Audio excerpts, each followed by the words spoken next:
पीठाधीश्वर पूज्य स्वामी भवानंद जी महाराज के श्री चरणों में साष्टांग दंडवत।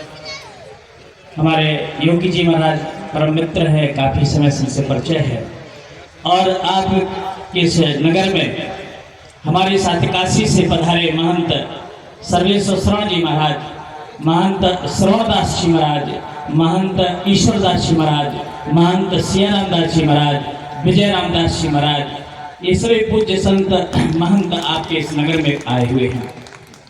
आज यह पवित्र स्थान और यह भरी हुई जनता और हमारे जो होनहार युवा हैं, इस पवित्र कॉलेज में हमारे कर्मवीर सतदेव जी महाराज, सतदेव जी की जो इस पावन कर्मस्थली में जिन्होंने यह इतनी बड़ी, भले ही यूनिवर्सिटी ना हो लेकिन मुझे तो लगता है कि उससे भी तैयारी है, उससे भी ज़्यादा जो भव्यता यहाँ पर दिखाई दे रही है।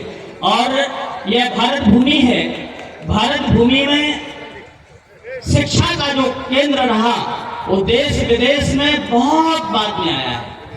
हमारे यहाँ संदीपरी जैसी एक परम गुरुकुल रहा, हमारे यहाँ श्री वशिष्ठ जी, विश्वामित्र जी जैसे संतों ने शिक्षा दी, जहाँ पर राम जी स्वयं शिक्षा ग्रहण करते थे।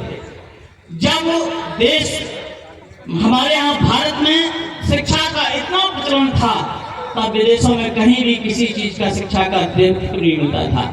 लेकिन आज जिस प्रकार से यह हमारा देश इस सरकार के अंतर्गत प्रधानमंत्री ने जिस प्रकार से कमान संभाली है, और मुझे लगता है कि जो मठ मंदिरों को देखना चाहिए था वो आज देखा जा रहा है। आप आज भव्यता देख रहे हैं मठ मंदिरों की, निश्चित रूप से पूज्य गुरुदेव भगवान हमारे विराजमान हैं। आप हथियाराम में जाकर के देखिए, पूज्य महाराज श्री के प्रयास से इतना दिव्य धाम बन गया है। वाराणसी में भी पूज्य महाराज श्री के 2-3 आश्रम है, वहां पर भी संत सेवा, ब्राह्मण सेवा अनवरत चल रही है। और यहाँ पर भी देख करके लगता है कि आज भारत में शिक्षा जाग रही है। और लेकिन इतना निवेदन जरूर मैं करूंगा कि शिक्षा के साथ साथ संस्कार जरूर होना चाहिए, क्योंकि हम इंजीनियर बन जाएं ये अच्छी बात है, हम डॉक्टर बन जाएं ये अच्छी बात है, हम बड़े बड़े पदों पर बैठ जाएं अच्छी बात है, लेकिन अगर संस्कार नहीं है तो फिर कुछ नहीं रह सकता है। और हमारी भारत की पहचान संस्कृति संसद से मानी जाती है। हमारी संस्कृति ही हमारी पहचान है। हम अगर विदेशों कल्चर की बात करें और अपने भारत की कल्चर की बात करें तो जमीन और आसमान का फर्क होता है।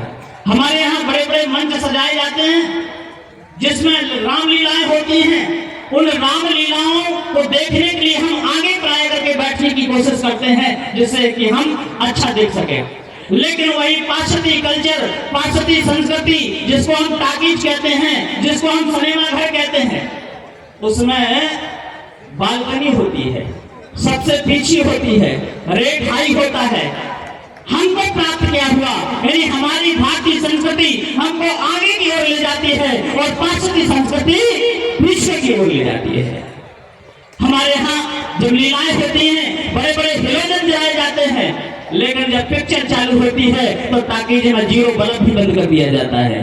प्राप्त क्या हुआ, हमारी संस्कृति प्रकाश की ओर ले जाती है और पाश्चात्य संस्कृति अंधकार की ओर ले जाती है।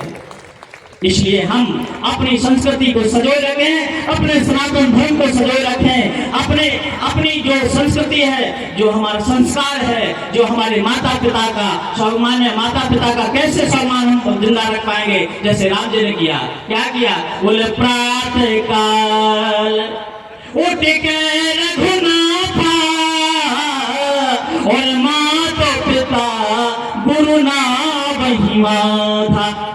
आज के समय पे मेरे होनहार बच्चे कितने लोग अपने माता पिता को प्रणाम करते हैं, गुरु को प्रणाम करते हैं। ये भारतीय संस्कृति है, ये रामचरितमानस घर घर में है, आप देख रहे होंगे। अगर एक चौपाई आप पढ़ेंगे तो मंत्र के समान है। तो मैं यही निवेदन करना चाहूंगा, सरकार से भी करना चाहूंगा कि अब शिक्षा में रामायण और गीता को भी आना जरूरी होना चाहिए। तब हमारे विद्यार्थी, हमारी संतान आगे जाकर के कार्य कर पाएगी। इन्हीं शब्दों के साथ अपने वाणी को विराम। जय श्री सीता।